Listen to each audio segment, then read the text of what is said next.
제1장 금지된 사랑의 발화. 52세 교수와 28세 여제자 북한 연구소 안에서 금지된 사랑이 시작됐습니다. 이 사랑은 목숨을 건 탈북으로 이어지고 결국 두 사람을 영원히 갈라놓게 되죠. 오늘부터 펼쳐질 이 애절한 이야기 놓치지 않으려면 구독과 알림을 켜두시는 것을 잊지 마세요. 2016년 겨울 평양 핵물리연구소였습니다. 리명철은 52의 나이로 이곳의 선임 교수였어요. 김책공대를 나온 핵물리학 박사였고 김정은 원수님이 직접 똑똑한 동무라고 칭찬할 정도로 총애받는 인물이었습니다. 하지만 그의 삶은 공허했어요. 연구소는 항상 추웠습니다. 난방이 제대로 되지 않아 겨울이면 외투를 입고 연구해야 했어요. 식량 배급도 끊긴 지 오래였죠. 연구원들은 옥수수 국수와 빵 한 조각으로 연명했습니다. 하지만 그보다 더 견디기 힘든 건 감시였어요. CCTV가 사방에 있었고 보위부 요원들이 수시로 드나들었습니다. 명철은 집에 돌아가도 편할 수 없었어요. 아내 최은정과는 10년 전부터 냉랭한 사이였습니다. 은정은 명철이 연구에만 몰두한다며 불평했고 명철은 그녀와 대화하는 것조차 귀찮았어요. 사실상 별거였습니다. 그런 명철에게 변화가 찾아온 건 지난해 가을이었어요. 평양대 물리학부에서 석사과정을 마친 박선희가 연구소로 배치된 거였습니다. 28살 단정한 외모에 순수한 눈매를 가진 여자였어요. 하지만 그 눈 속에는 은근한 관능이 숨어 있었습니다. 교수님 안녕하십니까? 선희가 처음 인사하던 날 명철은 묘한 감정을 느꼈어요. 반갑소, 박선희 동무. 열심히 연구하시오. 명철이 담담하게 대답했습니다. 하지만 그 후로 명철은 선희를 자꾸 의식하게 됐어요. 선희가 연구 자료를 가져올 때마다 그녀의 향기가 느껴졌고 그녀가 고개를 숙여 현미경을 들여다볼 때 드러나는 목선이 눈에 들어왔습니다. 이건 안 되는디 명철은 속으로 중얼거렸어요. 선희도 명철을 의식하고 있었습니다. 평소엔 차가운 척했지만 속으로는 그를 좋아했어요. 52의 나이지만 명철은 온화하고 지적이었습니다. 무엇보다 그의 외로운 눈빛이 선희의 마음을 흔들었어요. 어느 날 밤 둘만 연구실에 남게 됐습니다. 다른 연구원들은 모두 퇴근했고 감시 요원도 교대 시간이라 잠시 자리를 비웠어요. 선희가 높은 선반에 있는 서류를 꺼내려다 비틀거렸습니다. 조심하시오. 명철이 재빨리 달려가 선희를 붙잡았어요.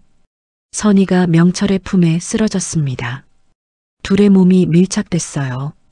선희의 가슴이 명철의 가슴에 눌렸고 그녀의 따뜻한 숨결이 명철의 목선에 닿았습니다. 교수님, 선희가 떨리는 목소리로 불렀어요. 명철은 그녀를 내려다봤습니다. 선희의 얼굴이 가까웠어요. 그녀의 입술이 보였고 눈동자가 흔들리고 있었습니다. 명철의 심장이 빠르게 뛰었어요. 미안하오. 괜찮소? 명철이 그녀를 일으켜 세웠습니다. 하지만 손은 떼지 못했어요. 선희의 허리를 감싼 명철의 손이 떨리고 있었습니다. 선희도 명철의 어깨에 손을 올린 채 움직이지 않았어요. 교수님, 선희가 말하려 했지만 명철이 손가락을 그녀의 입술에 갖다 댔습니다. 쉿! 말하지 마시오. 명철이 속삭였어요. 둘의 시선이 얽혔습니다. 공기가 뜨거워졌어요. 명철의 손이 선희의 뺨을 천천히 쓰다듬었습니다. 선희는 눈을 감았어요. 선희 동무. 명철이 그녀의 이름을 처음으로 불렀습니다. 선희가 눈을 떴어요. 네, 교수님. 이러면 안 되는데. 명철이 말했지만 손은 그녀의 얼굴을 감싸고 있었습니다. 알고 있어요. 선희가 작게 대답했어요. 하지만 전 교수님이 좋아요. 명철의 숨이 막혔습니다. 52의 나이에 아내가 있는 몸으로 28살 제자에게서 고백을 듣다니. 하지만 그는 부정할 수 없었어요. 자신도 그녀가 좋았습니다. 선희 동무 나는. 명철이 말하려 했지만 선희가 그의 입술에 자신의 입술을 가져다 댔습니다. 짧은 키스였어요. 하지만 둘 다 온몸이 떨렸습니다. 명철은 그녀를 더 끌어안았어요. 선희의 등을 따라 손이 내려갔고 그녀의 허리를 감쌌습니다. 선희는 그의 목을 감으며 더 깊은 키스를 받아줬어요. 둘의 혀가 뒤엉켰습니다. 명철의 손이 선희의 엉덩이를 살짝 쓰다듬었고 선희는 작게 신음했어요. 명철의 것이 불끈 솟아 선희의 배에 닿았습니다. 선희는 그것을 느끼고 몸을 떨었어요. 교수님, 여기는. 선희가 숨을 헐떡이며 말했습니다. 명철도 정신을 차렸어요. 이곳은 연구실이었고 CCTV가 있었습니다. 하지만 지금은 각도상 사각지대였어요. 명철은 선희를 책장 뒤쪽으로 데려갔습니다. 조금만 더. 명철이 그녀를 벽에 기대게 하고 다시 키스했어요. 선희는 그의 키스를 받으며 다리에 힘이 풀렸습니다. 명철의 손이 그녀의 옷깃을 살짝 열었어요. 하얀 목선과 쇄골이 드러났습니다. 명철은 그곳에 입술을 가져다 댔어요. 아! 선희가 작게 신음했습니다. 명철의 손이 그녀의 가슴을 옷 위로 어루만졌어요. 선희의 가슴이 그의 손바닥에서 느껴졌습니다. 명철은 이성을 잃을 것 같았어요. 하지만 그때 복도에서 발소리가 들렸습니다. 둘은 깜짝 놀라 몸을 떼었어요. 명철은 재빨리 선희의 옷깃을 정리해줬고 선희는 얼굴을 붉히며 서류를 집어들었습니다. 문이 열렸어요. 연구실 조교 김진혁이 들어왔습니다. 교수님, 아직 안 가셨습니까? 진혁이 물었어요. 응, 자료 정리 중이요. 명철이 태연하게 대답했습니다. 진혁은 선희를 봤어요. 선희의 얼굴이 붉고 숨이 가빠 보였습니다. 진혁의 눈빛이 변했어요. 뭔가 이상한 뒤 그는 속으로 생각했습니다. 선희 동무도 계셨구만. 진혁이 말했어요. 네, 진혁 동무. 저도 정리하고 있었어요. 선희가 애써 평온한 척했습니다. 진혁은 둘을 번갈아 봤어요. 뭔가 수상했지만 확신할 수는 없었습니다. 그는 평소 선희를 좋아했지만 그녀는 자신을 쳐다보지도 않았어요. 하지만 교수님을 볼 때는 눈빛이 달랐습니다. 그럼 저는 먼저 가보겠습니다. 진혁이 자리를 떴어요. 문이 닫히고 둘만 남았습니다. 명철과 선희는 서로를 봤어요. 조심해야겠소. 명철이 말했습니다. 네, 교수님. 선희가 고개를 끄덕였어요. 하지만 둘 다 알고 있었습니다. 이미 선은 넘었다는 것을, 그리고 이 감정을 멈출 수 없다는 것을. 그날 밤 명철은 집으로 돌아갔지만 잠을 이룰 수 없었어요.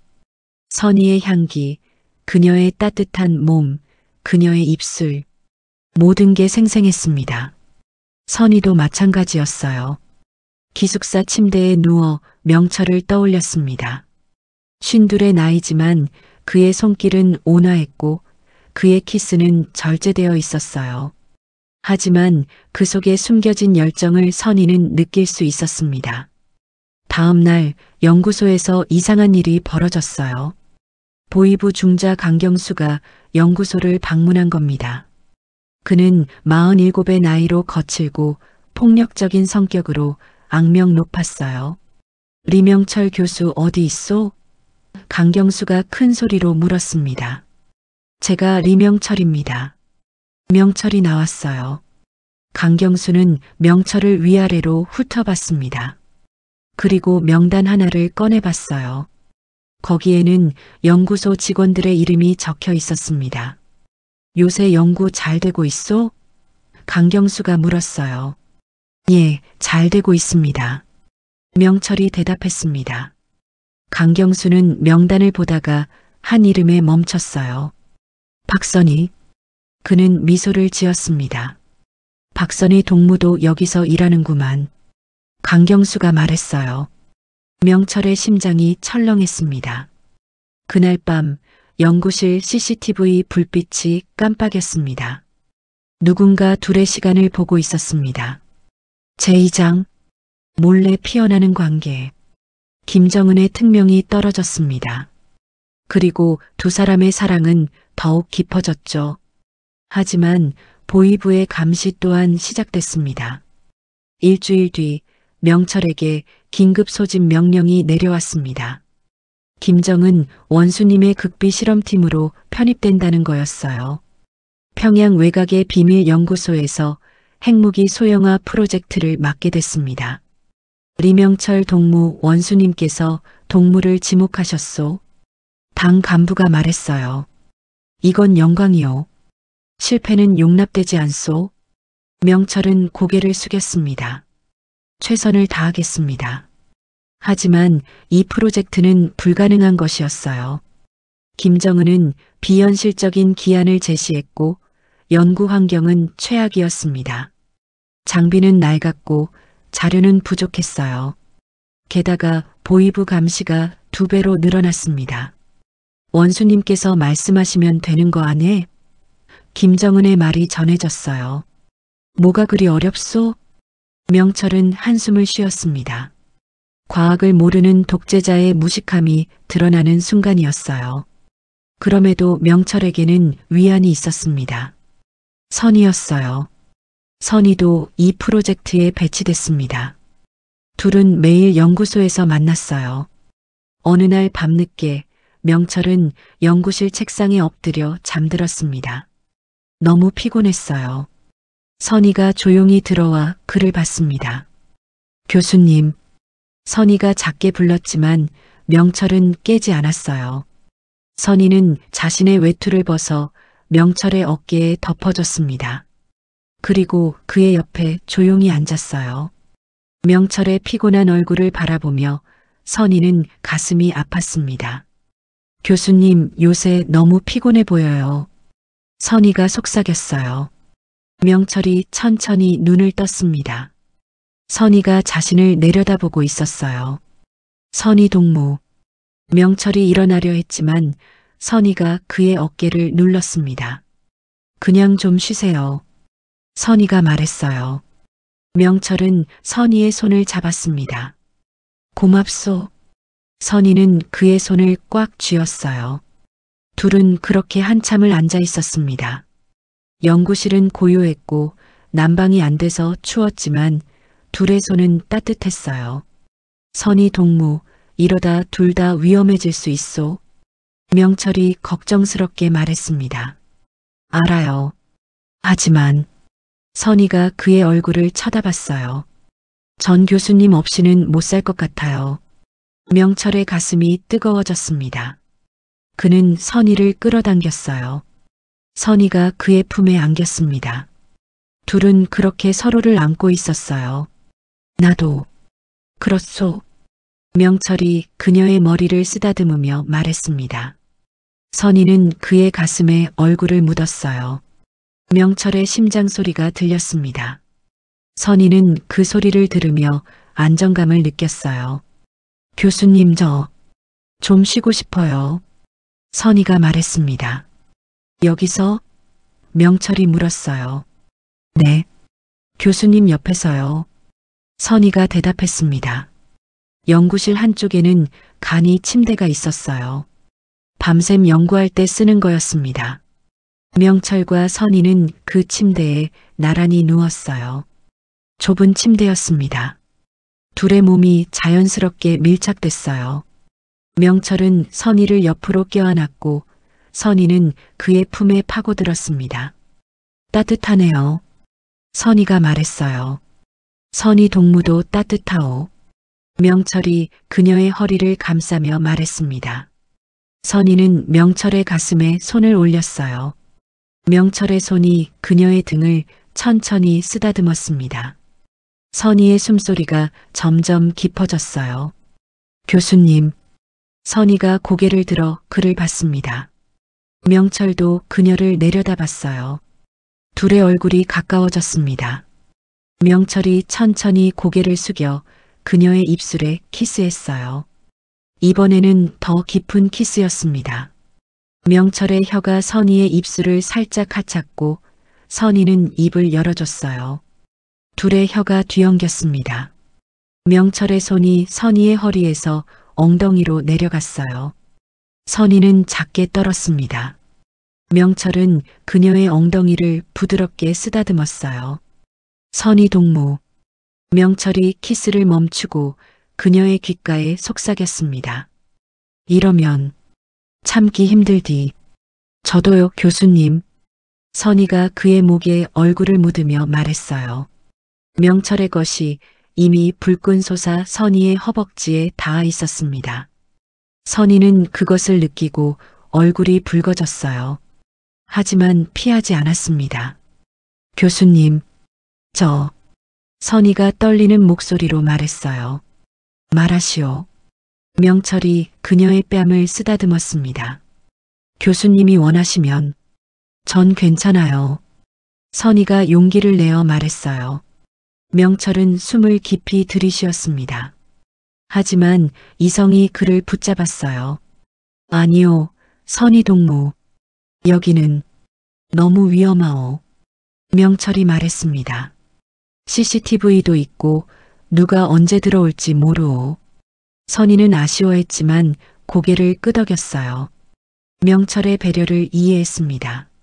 하지만 명철이 그녀를 더 꽉 껴안으며 말했어요. 언젠가는 제대로 된 곳에서 선희 동무를 안고 싶소. 저도요, 교수님. 선희가 그의 가슴에 입맞춤했습니다. 둘은 그렇게 껴안은 채 잠들었어요. 비록 옷을 벗지는 않았지만 서로의 온기를 느끼며 평온한 시간을 보냈습니다. 하지만 그들이 모르는 사이 이 모든 게 관찰되고 있었어요. 연구소 밖에서 보이부 중자 강경수가 담배를 피우고 있었습니다. 그는 감시 요원에게서 보고를 받고 있었어요. 리명철과 박선이 밤늦게까지 연구실에 단둘이 있습니다. 요원이 보고했어요. 그래. 강경수가 비웃었습니다. 늙은이가 젊은 것 하나 꼬셔서 재미 보는구만. 강경수는 선희에게 개인적인 관심이 있었어요. 몇 달 전 한 모임에서 선희를 본 적이 있었는데 그녀의 단정한 모습이 마음에 들었습니다. 하지만 선희는 그를 쳐다보지도 않았어요. 저게 집에 교수놈이랑 놀아나는구만. 강경수가 이를 갈았습니다. 강경수는 질투심에 불탔어요. 그는 명철을 눈의 가시처럼 여기기 시작했습니다. 며칠 뒤 명철의 집에 이상한 일이 벌어졌습니다. 아내 은정이 연구소를 방문한 거예요. 평소엔 거의 오지 않던 그녀였습니다. 당신 요새 집에 거의 안 오시네요. 은정이 차가운 목소리로 말했어요. 프로젝트가 바빠서 그렇소? 명철이 대답했습니다. 은정은 연구실을 둘러봤어요. 그때 간이 침대 위에 여자 외투가 놓여 있는 걸 발견했습니다. 선희가 깜빡하고 두고 간 거였어요. 이게 뭡니까? 은정이 외투를 들어 올렸어요. 명철은 당황했습니다. 연구원 중 한 명이 두고 간 것 같소? 여자 연구원? 은정의 눈빛이 날카로워졌습니다. 박선희 동무요. 새로운 연구원이요. 명철이 태연한 척했습니다. 은정은 외투에서 은은한 향기를 맡았어요. 여자 향수였습니다. 그녀의 의심이 커졌어요. 당신, 뭔가 숨기는 거 있죠? 은정이 물었습니다. 무슨 소리요? 연구 때문에 바쁘다고 했소. 명철이 짜증을 냈어요. 은정은 더 이상 말하지 않았습니다. 하지만 그녀의 눈빛에는 의심이 가득했어요. 그날 밤 은정은 집으로 돌아가며 생각했습니다. 박선희, 그 여자가 누군디? 한편 연구소에서는 조교 진혁이 선희를 찾아왔습니다. 선희 동무, 잠깐 얘기 좀 합시다. 진혁이 말했어요. 무슨 일이요? 선희가 물었습니다. 진혁은 주위를 살피고는 작게 말했어요. 선희 동무 교수님이랑 조심하시오. 선희의 얼굴이 굳었습니다. 무슨 말이오? 나도 다 알아요. 둘이 뭐 하는지. 진혁이 선희를 똑바로 봤어요. 보이부에서 눈여겨보고 있소. 들키면 둘 다 끝이오. 선희는 가슴이 철렁했습니다. 진혁 동무, 나는 선희 동무가 다치는 게 싫소. 진혁이 진심으로 말했어요. 제발 조심하시오. 선희는 진혁의 마음을 알고 있었습니다. 그가 자신을 좋아한다는 걸. 하지만 선희의 마음은 명철에게 있었어요. 고맙소, 진혁 동무. 조심하겠소. 선희가 말했습니다. 진혁은 쓸쓸하게 웃으며 자리를 떴어요. 그날 저녁 강경수가 연구소에 다시 나타났습니다. 그는 명철을 별도로 불렀어요. 리명철 교수, 잠깐 같이 좀 걸읍시다. 강경수가 말했습니다. 명철은 불안했지만 따라갔어요. 강경수는 연구소 뒤편 어두운 곳으로 명철을 데려갔습니다. 요새 연구 잘 되고 있소? 강경수가 물었어요. 예, 최선을 다하고 있습니다. 명철이 대답했습니다. 강경수가 갑자기 명철의 어깨를 쳤어요. 세게는 아니었지만 위협적이었습니다. 교수 동무, 요새 학생 하나 붙들고 이상한 소문 도네. 강경수가 비웃으며 말했어요. 명철의 심장이 빠르게 뛰었습니다. 무슨 소문 말입니까? 박선희 동무 말이요. 밤늦게까지 둘이서 뭐 하는데? 강경수가 명철의 얼굴을 빤히 쳐다봤어요. 연구하고 있습니다. 프로젝트가 급하니까요. 명철이 침착하게 대답했습니다. 그래, 연구. 강경수가 코웃음 쳤어요. 50 넘은 늙은이가 젊은 것한테 손대고 싶은 거 아니고 무례한 소리 하지 마시오. 명철이 화를 냈습니다. 강경수가 명철의 멱살을 잡았어요. 내 놈 까불지 말라오. 내가 누군지 아오? 보이부 중자여. 너 같은 놈 하나 없애는 건 일도 아니라오. 명철은 숨이 막혔습니다. 강경수의 힘이 셌어요. 정신 차리라오. 여기가 어딘 줄 아오? 함부로 놀아나다간 총살당하오. 강경수가 위협하며 명철을 밀쳐냈어요. 명철이 바닥에 주저앉았습니다. 강경수는 침을 뱉으며 떠났어요. 명철은 한참을 그 자리에 앉아 있었습니다. 손이 떨렸어요. 선희 동무. 위험하디. 그날 밤 연구실 CCTV 불빛이 다시 깜빡였습니다. 누군가 모든 걸 지켜보고 있었어요. 제3장 보이부 신문 위협. 보이부의 신문이 시작됐습니다. 두 사람은 강제로 떨어져야 했고 명철은 탈북을 결심하게 됩니다. 강경수의 위협 이후 일주일이 지났습니다. 명철과 선희는 조심했어요. 연구실에서도 거리를 뒀고 눈빛조차 주고받지 않으려 애썼습니다. 하지만 마음은 더 간절해졌어요. 어느 날 밤 선희가 기숙사로 돌아가는 길에 누군가 그녀를 불렀습니다. 박선희 동무. 강경수였어요.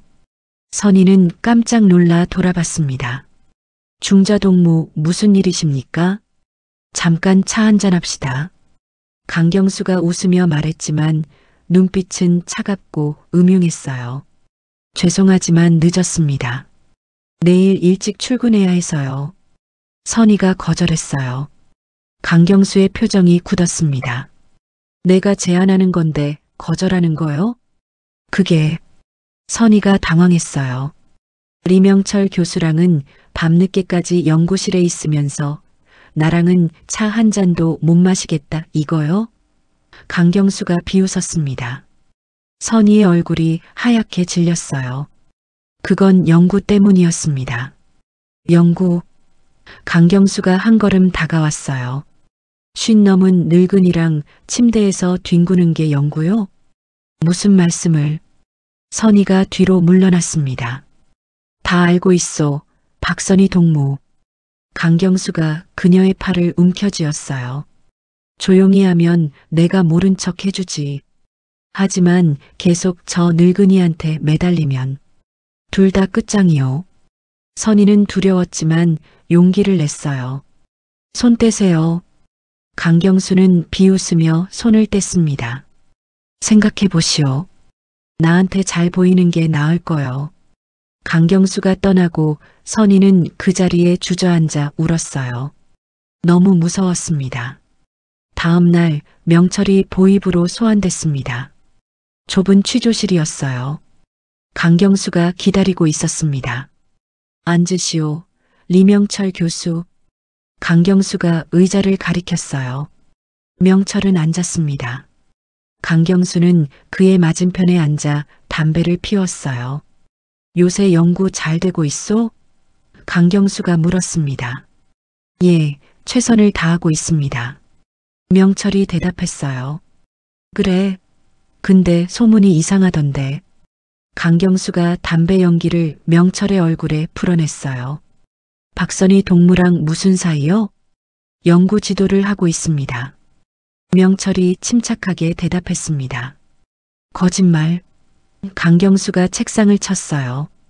밤늦게까지 둘이서 침대에 누워 있었다는 보고 받았소. 명철의 심장이 철렁했습니다. CCTV였어요. 사각지대라고 생각했는데 다른 각도에서 찍혔던 거였습니다. 그건 너무 피곤해서 잠깐 쉰 겁니다. 명철이 변명했어요. 쉬었어? 껴안고. 강경수가 비웃었습니다. 50 넘은 늙은이가 제자를 건드리고 있어. 아무것도 안 했습니다.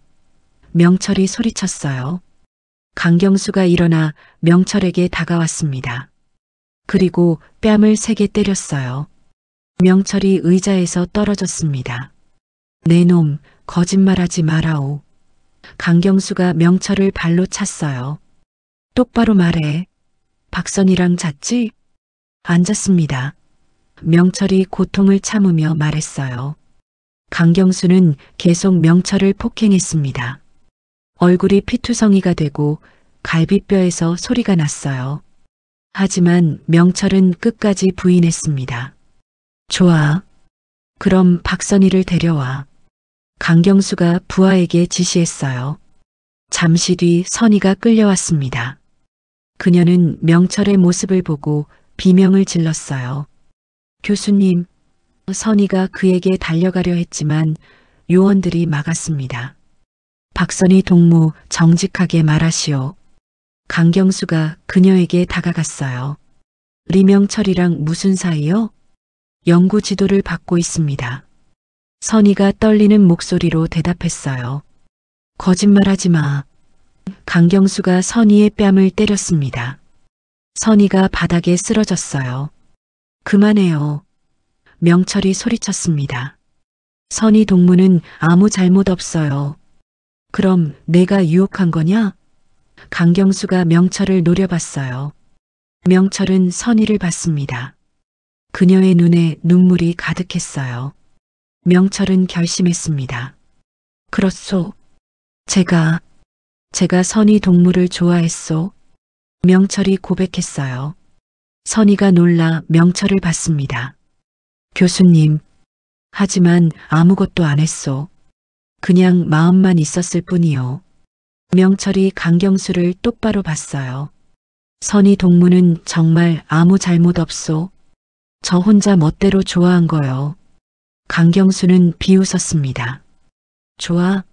50 넘은 놈이 28제자를 좋아해? 역겹네.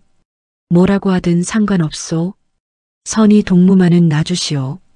명철이 애원했어요. 강경수는 한참을 생각하더니 말했습니다. 좋아. 조건이 있소. 뭡니까? 명철이 물었어요. 박선희는 다른 연구소로 보낸다. 그리고 너는 앞으로 그 계집애 근처에도 가지 마라. 강경수가 말했어요. 만약 또 만나면 둘 다 총살이요. 명철의 가슴이 찢어지는 것 같았습니다. 하지만 선택의 여지가 없었어요. 알겠습니다. 명철이 고개를 숙였습니다. 교수님, 선희가 울부짖었어요. 안 돼요. 선희 동무 미안하오. 명철이 그녀를 보지 못하고 말했습니다. 선희는 끌려나갔어요. 명철은 취조실에 홀로 남았습니다. 그는 바닥에 주저앉아 눈물을 흘렸어요. 며칠 뒤 명철은 풀려났습니다. 하지만 선희는 함경북도 청진의 다른 연구소로 보내졌어요. 연락도 할 수 없었습니다. 명철은 빈 연구실에 앉아 있었어요. 선희의 향기가 아직 남아있는 것 같았습니다. 그는 그녀의 외투를 꺼내 안았어요. 선희 동무. 명철이 중얼거렸습니다. 그날 밤 명철의 집에 진혁이 찾아왔습니다. 교수님 괜찮으십니까? 진혁이 걱정스럽게 물었어요. 괜찮소? 명철이 거짓말했습니다.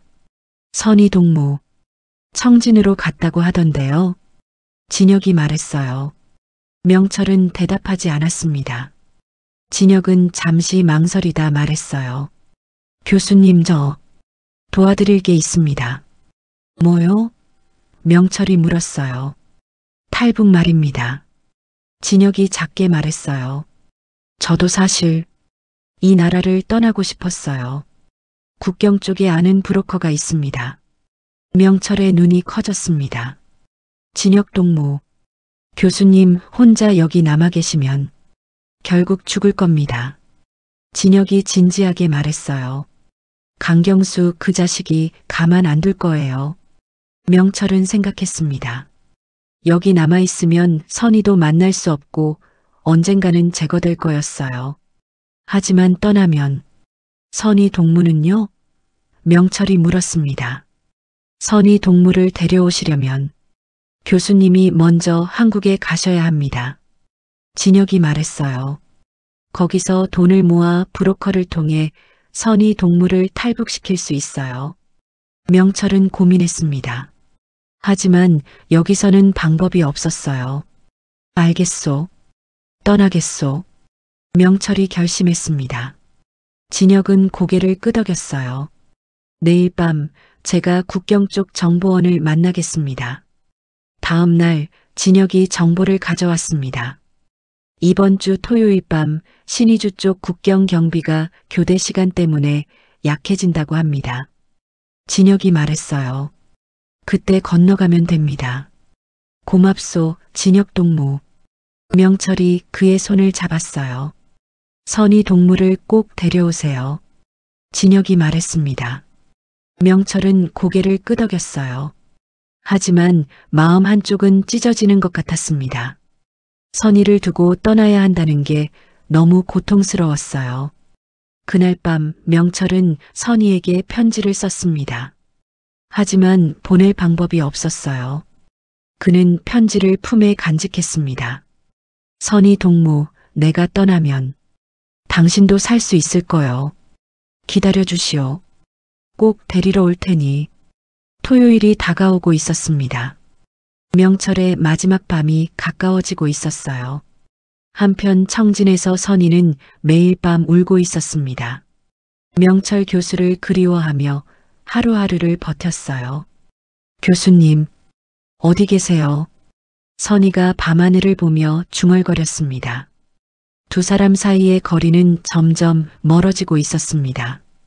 제4장, 탈북 실행, 도강 중, 탈출의 밤이 찾아왔습니다. 하지만 그들을 기다리고 있던 건 총성과 이별이었습니다. 토요일 밤 11시 명철은 집을 나섰습니다. 가방 하나만 들고 나왔어요. 그 안에는 선희의 사진 한 장과 그녀에게 쓴 편지가 들어 있었습니다. 아내 은정은 이미 잠들어 있었어요. 명철은 마지막으로 집을 돌아봤지만 미련은 없었습니다.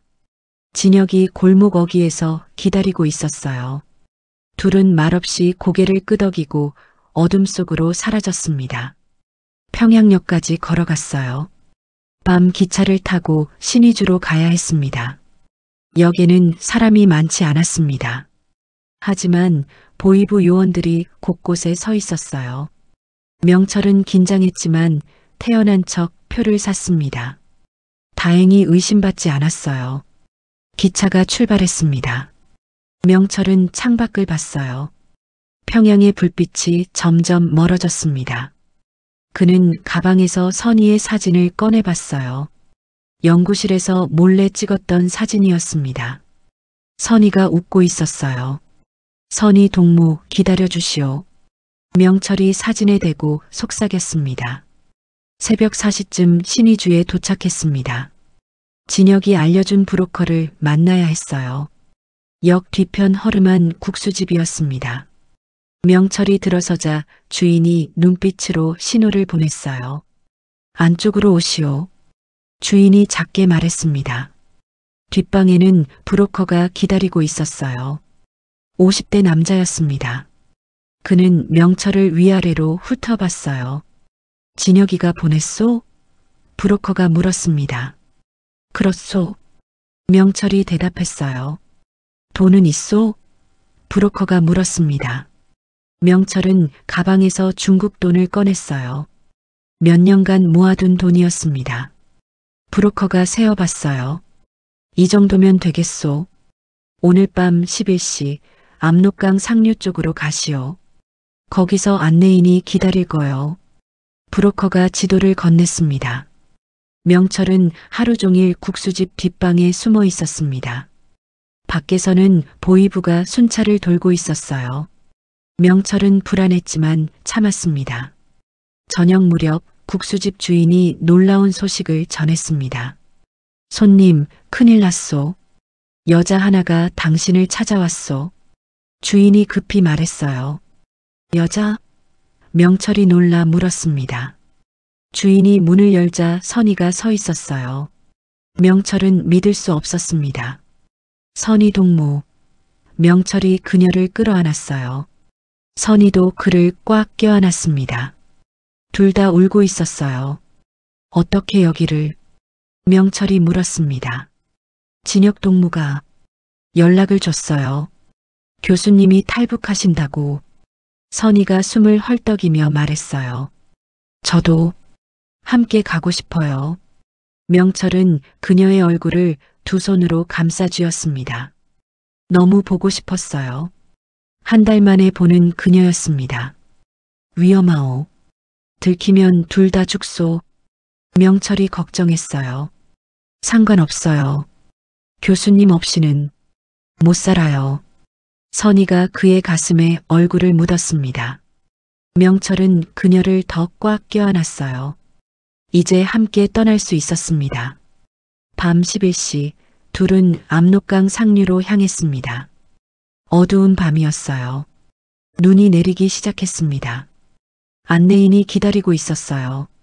빨리 오시오. 시간이 없소. 안내인이 재촉했습니다. 강두까지 가는 길은 험했어요. 수풀을 헤치고 얼어붙은 길을 걸었습니다. 선희가 미끄러지자 명철이 그녀를 붙잡았어요. 조심하시오. 명철이 그녀의 손을 꽉 잡았습니다. 드디어 강둑에 도착했습니다. 압록강이 눈앞에 있었어요. 얼음이 얼어 있었지만 완전하지는 않았습니다. 중간중간 물이 보였어요. 저기 중국이요. 저 강만 건너면 자유요. 안내인이 가리켰습니다. 명철과 선희는 서로를 봤어요. 드디어 함께 자유를 찾는 순간이었습니다. 선희 동무, 내 손 놓치지 마시오. 명철이 그녀의 손을 잡았습니다. 네, 교수님. 선희가 대답했어요. 둘은 얼음 위로 조심스럽게 걸어갔습니다. 얼음이 삐걱거렸어요. 명철은 선희를 앞세우고 뒤를 따랐습니다. 강 중간쯤 왔을 때였습니다. 뒤에서 고함이 들렸어요. 거기서 움직이지 마. 보이부 목소리였습니다.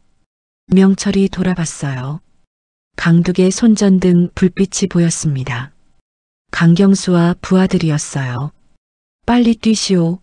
명철이 선희의 손을 끌며 뛰었습니다. 총성이 울렸습니다. 총알이 얼음을 맞췄어요. 얼음에 금이 갔습니다. 명철과 선희는 필사적으로 뛰었어요.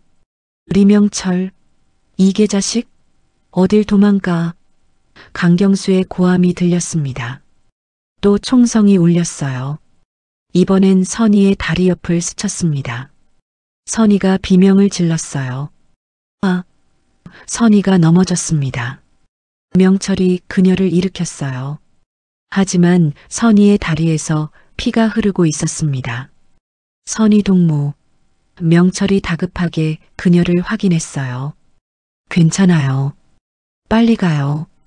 선희가 아픔을 참으며 말했습니다. 명철은 그녀를 업었어요. 하지만 무거웠고 얼음이 더 삐걱거렸습니다. 교수님, 저 내려놔요. 이러다 둘 다 못 가요. 선희가 울먹였습니다.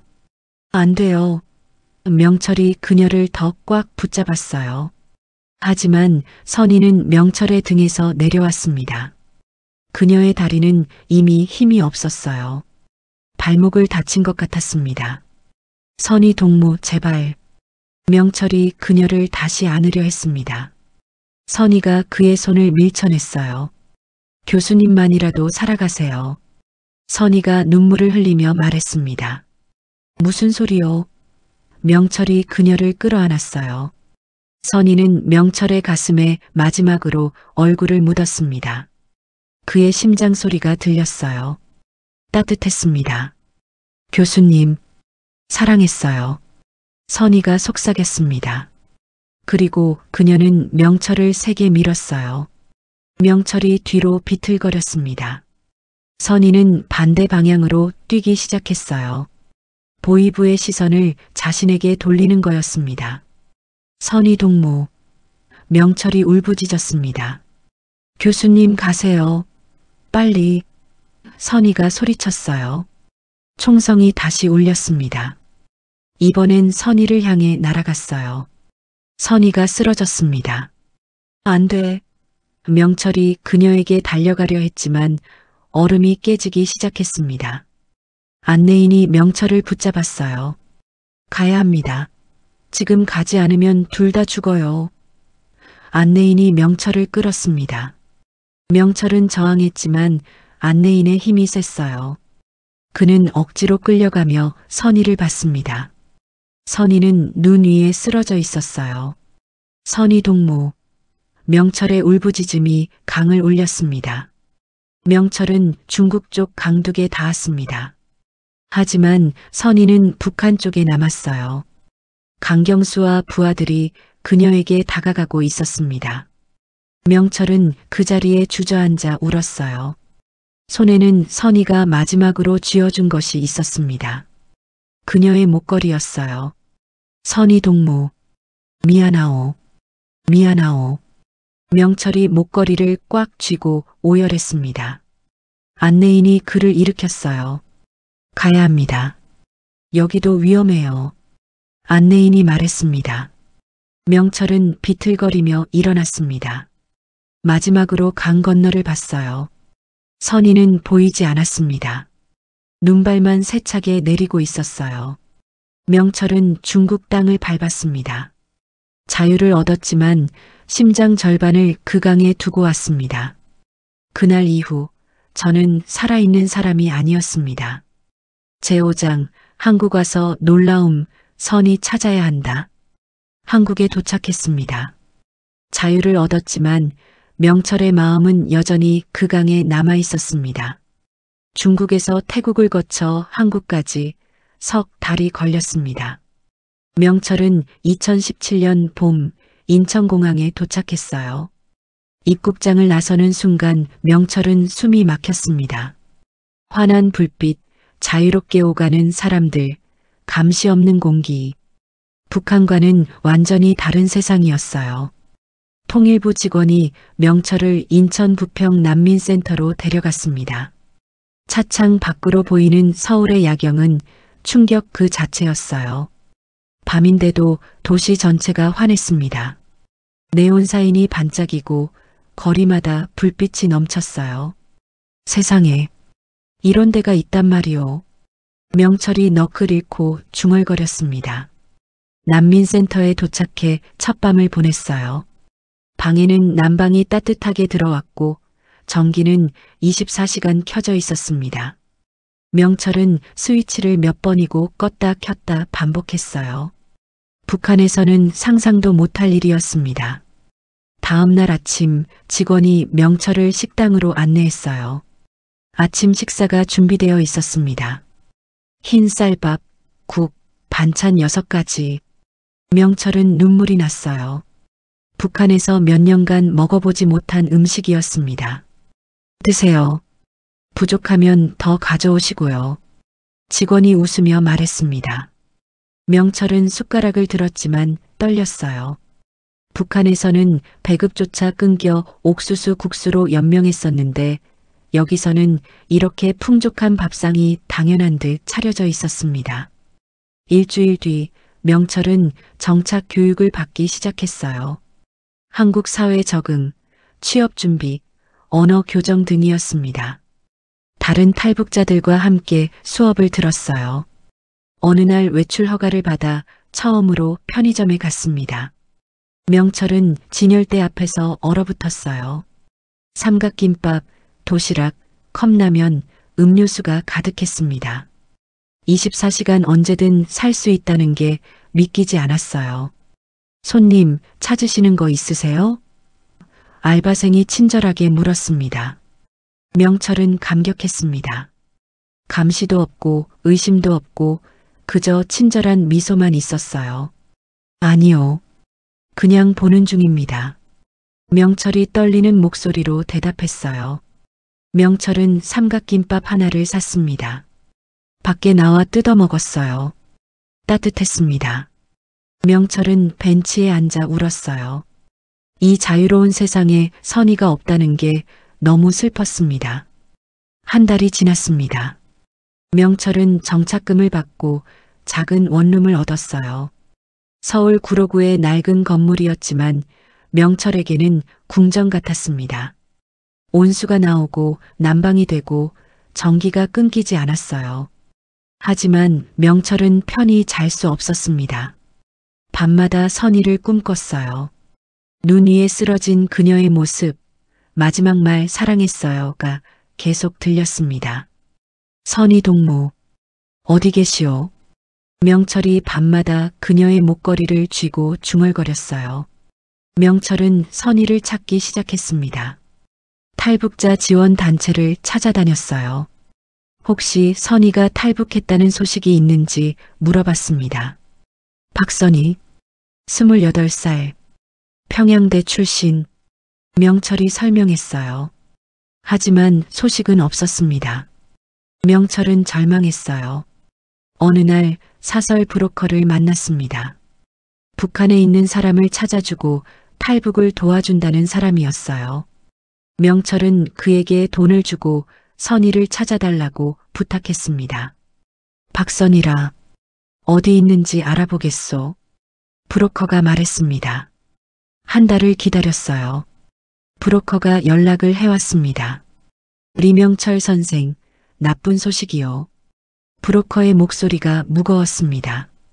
명철의 심장이 철렁했어요. 박선희 동무가 중국에서 행방이 묘연됐다는 말이 있소. 브로커가 말했습니다. 무슨 소리요? 명철이 다급하게 물었어요. 압록강에서 총 맞고 중국 쪽 브로커들이 구했다는데 그 이후로 소식이 없대요. 브로커가 설명했습니다. 명철은 그 자리에 주저앉았습니다. 살아있을 수도 있다는 희망과 죽었을지도 모른다는 두려움이 동시에 엄습했어요. 더 알아봐 주시오. 제발. 명철이 애원했습니다. 명철은 일자리를 구했습니다. 대학 연구소에서 보조연구원 자리를 얻었어요. 북한에서의 경력을 인정받은 거였습니다. 월급을 받아 브로커에게 주고 또 선의 소식을 기다렸어요. 몇 달이 지났습니다. 명철은 TV에서 북한 뉴스를 볼 때마다 화면을 뚫어지게 봤어요.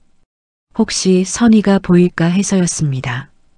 어느 날 밤 명철은 한강공원을 걸었습니다. 서울의 야경이 아름다웠어요. 자유로운 사람들이 웃으며 걷고 있었습니다. 명철은 벤치에 앉아 강물을 봤어요. 선의 동무 여기는 정말 다른 세상이요. 명철이 혼잣말했습니다. 당신도 여기 왔으면 얼마나 좋았을까.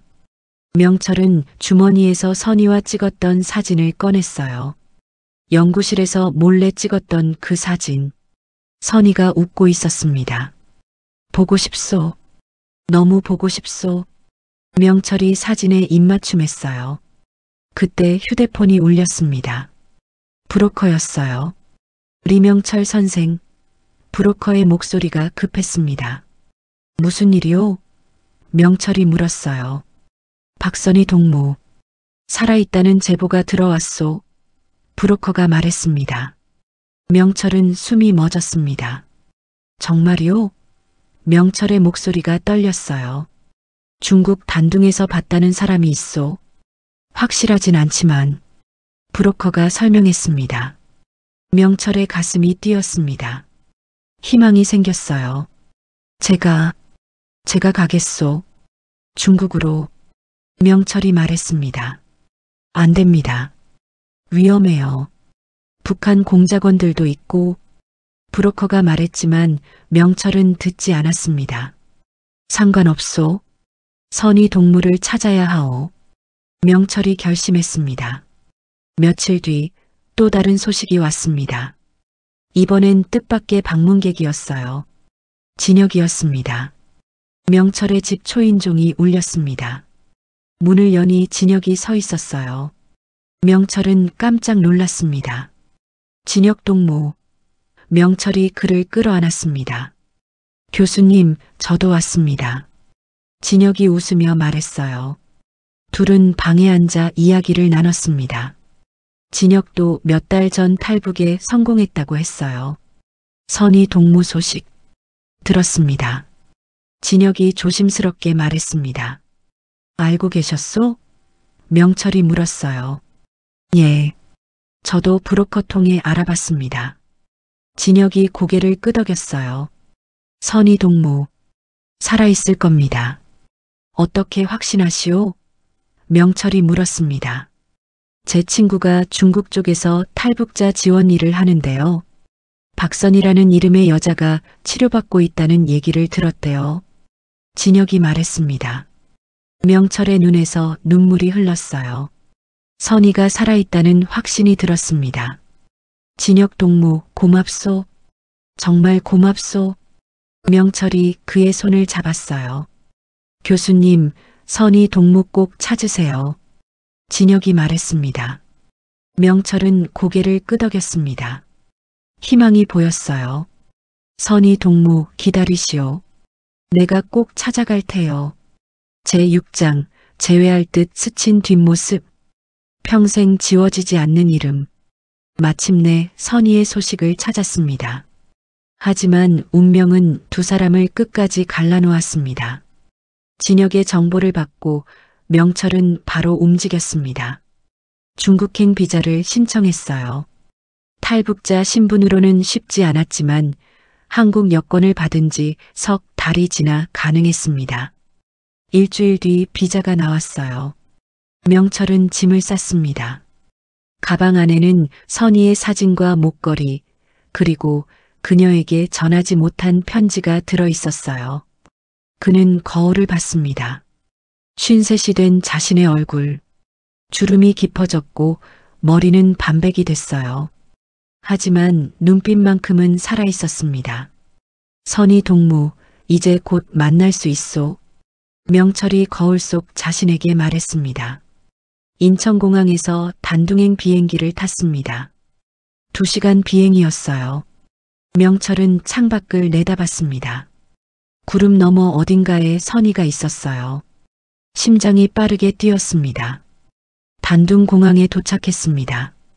진혁이 연결해준 현지 브로커가 공항에서 기다리고 있었어요. 조선족 남자였습니다. 리명철 선생이십니까? 브로커가 물었습니다. 그렇소. 명철이 대답했어요. 박선희 동무 소식 들고 왔습니다. 차로 가시죠. 브로커가 앞장섰습니다. 차를 타고 시내로 향했습니다. 브로커가 설명을 시작했어요. 박선희 동무 맞습니다. 석 달 전에 압록강 건너편에서 총 맞고 중국 쪽 브로커들이 구했다고 합니다. 브로커가 말했습니다. 명철의 숨이 막혔어요. 지금 어디 있소? 명철이 다급하게 물었습니다. 단둥 외곽 조선족 마을에서 치료받고 있다고 들었습니다. 브로커가 대답했어요.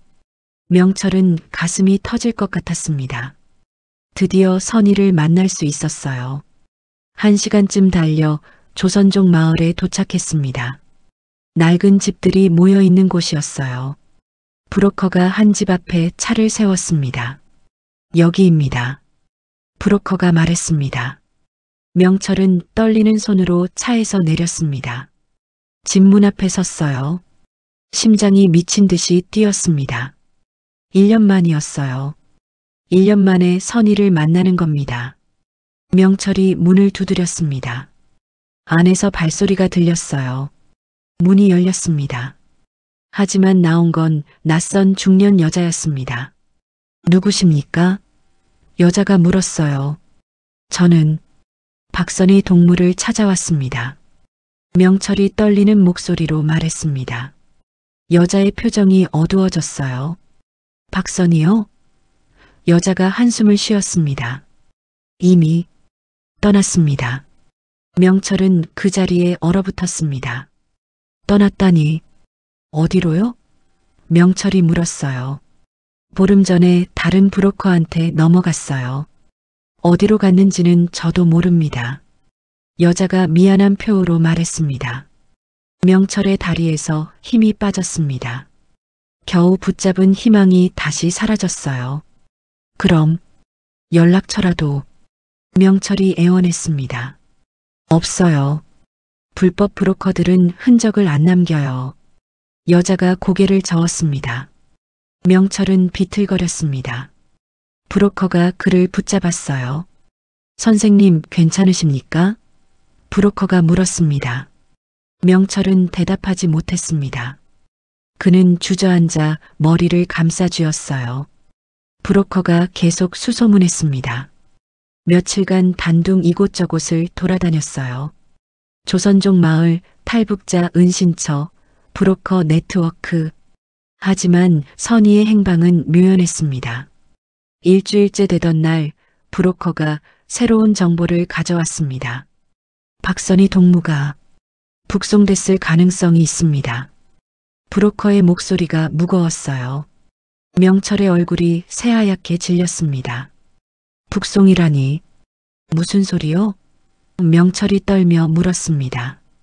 중국 공안이 단속을 했다는 얘기가 있어요. 그때 몇 명이 잡혔다고 브로커가 말했습니다.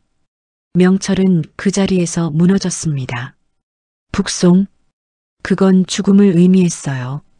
북한으로 돌아간 탈북자들은 정치범 수용소로 보내지거나 공개 처형됐습니다. 아니요. 아니요. 명철이 고개를 저었습니다. 선희 동무가 그럴 리 없소. 하지만 브로커도 더 이상 할 말이 없었습니다. 명철은 며칠 더 단둥에 머물렀습니다. 매일 압록강 변을 걸었어요. 강 건너편 북한 땅을 바라봤습니다. 선희가 저기 어딘가에 있을지도 몰랐어요. 선희 동무, 어디 계시오? 명철이 강물을 보며 눈물을 흘렸습니다.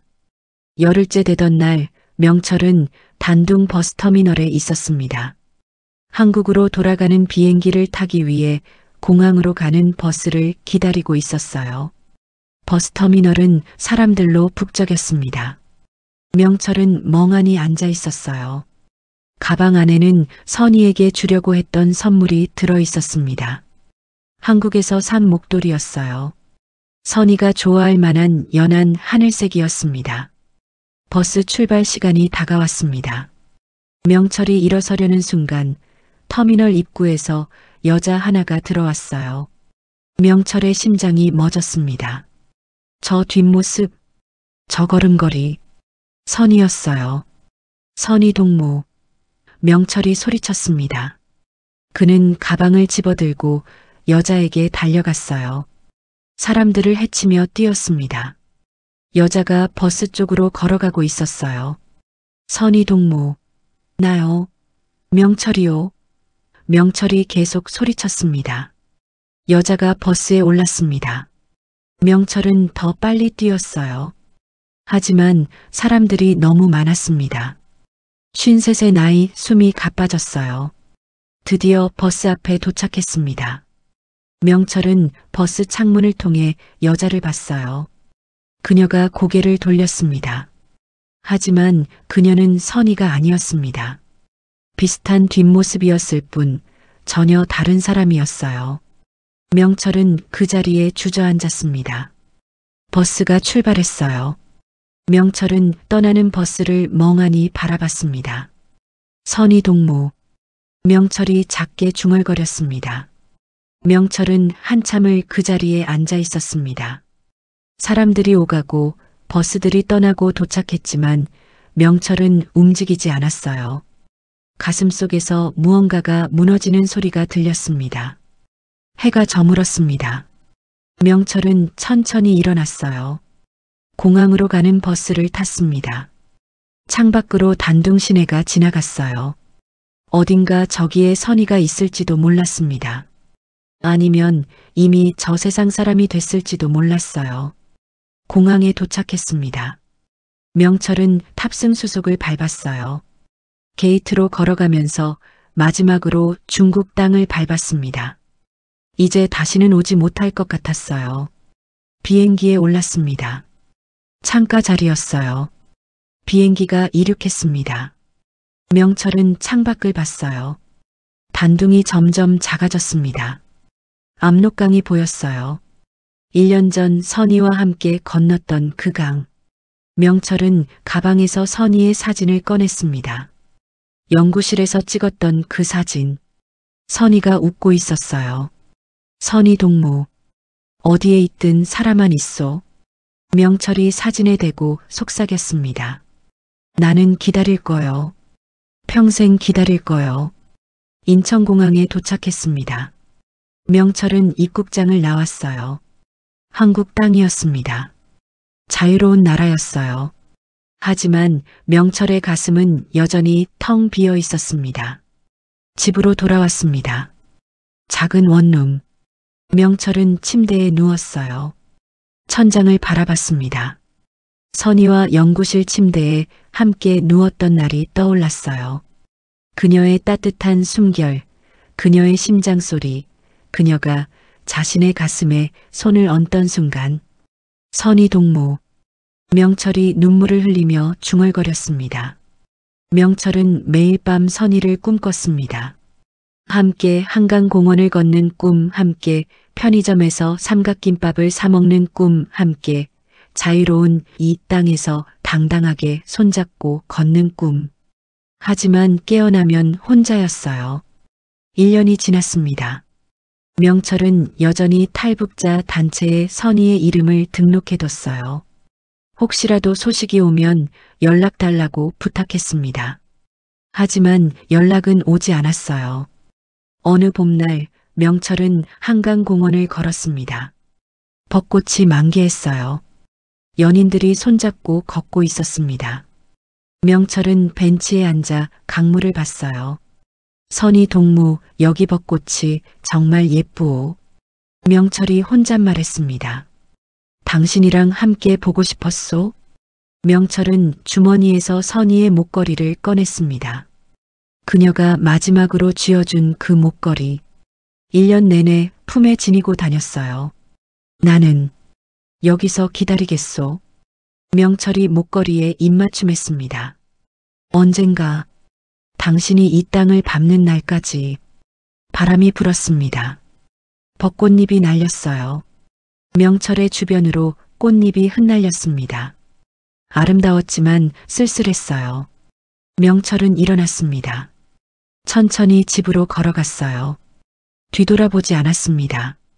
하지만 마음은 여전히 그 강에 남아 있었어요. 선희와 헤어진 그곳에 여러분은 어떻게 생각하시나요?